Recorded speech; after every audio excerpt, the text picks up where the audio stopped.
Porque ele viu que daquele mato não ia sair o coelho que ele estava esperando. Foi problema para ele. Ele entrou em pânico. Ele falou, por que eu vou botar minha cabeça para morrer por um cara, defender um cara que está querendo se entregar para a morte? Para eles era uma covardia. Para eles era uma espécie de eutanásia, praticamente. Uhum. Era uma decisão eutanática, a de Jesus. Para que eu vou morrer? Judas falou, não, eu vou lucrar, já que ele decidiu que ele não quer ser quem ele poderia ser, porque se tem alguém que poderia ser esse Messias entre nós, seria ele, mas ele decidiu que não quer, a morte vai continuar, a vida vai continuar, e eu vou querer ficar bem com o Sinédrio. Vou salvar o meu aqui. Eu não vou querer ser perseguido por causa de alguém que podia ser tudo o que quisesse e não quis ser. Então ainda vou faturar uma grana nessa, vou ficar politicamente bem. Vou capitalizar em cima da história. Se ele é, como muitos historiadores dizem, um homem de academia, mais culto do que todos os outros apóstolos, ele podia ter até um lugar no Sinédrio por um ato daquele. Podia se transformar num gesto de glorificação política para o Judas. Só que o Judas não era tão mal assim. Se o Judas fosse o Judas que os crentes querem que o Judas seja, ele teria botado o dinheiro no bolso e a gente ouviria falar que ele tinha se tornado um membro do Sinédrio. Sim. Com todas as glórias do Sinédrio, o cara que nos salvou do falso Messias. Tinha virado secretário. De Caifás e Anás e todo mundo. Estou ligado.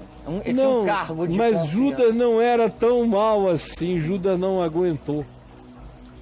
E Judas disse, pequei traindo sangue inocente. E não aguentou e se enforcou. Pendurado numa árvore, possivelmente a corda quebrou.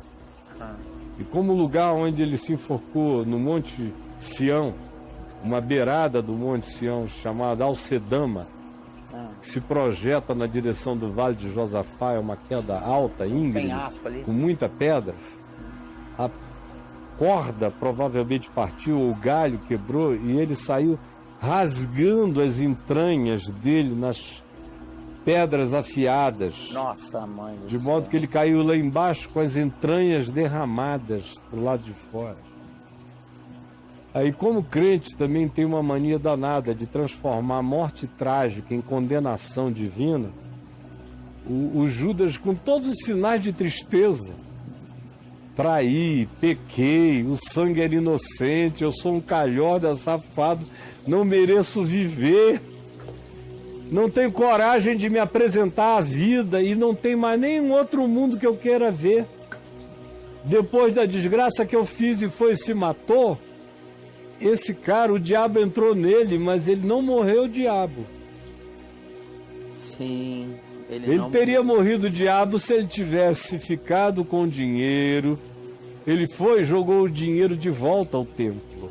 Ele não quis. Ele teria aceitado as posições e as honrarias e negociado posições de glória para ele na sequência dos fatos. Ele ia dar de Al Pacino e olhar para a câmera no final, né? Ele iria dar, ia dizer, vanity, my favorite sin. Ele não ia dar essa coisa. Ele não fez isso. Qualquer coisa, mas não, o cara não era tão perverso quanto querem que Judas seja eternamente. O ato dele, a ação de perversidade, deu lugar a uma angústia indizível num lugar misterioso do ser aonde só Deus entra. E ninguém mais tem permissão para entrar, nem para definir, e nem para julgar, e nem para colocar o cara em qualquer que seja o quinto dos infernos. É melhor calar e olhar para você mesmo, porque Judas todos nós já fomos. E Deus nos salva de que ainda venhamos a ser.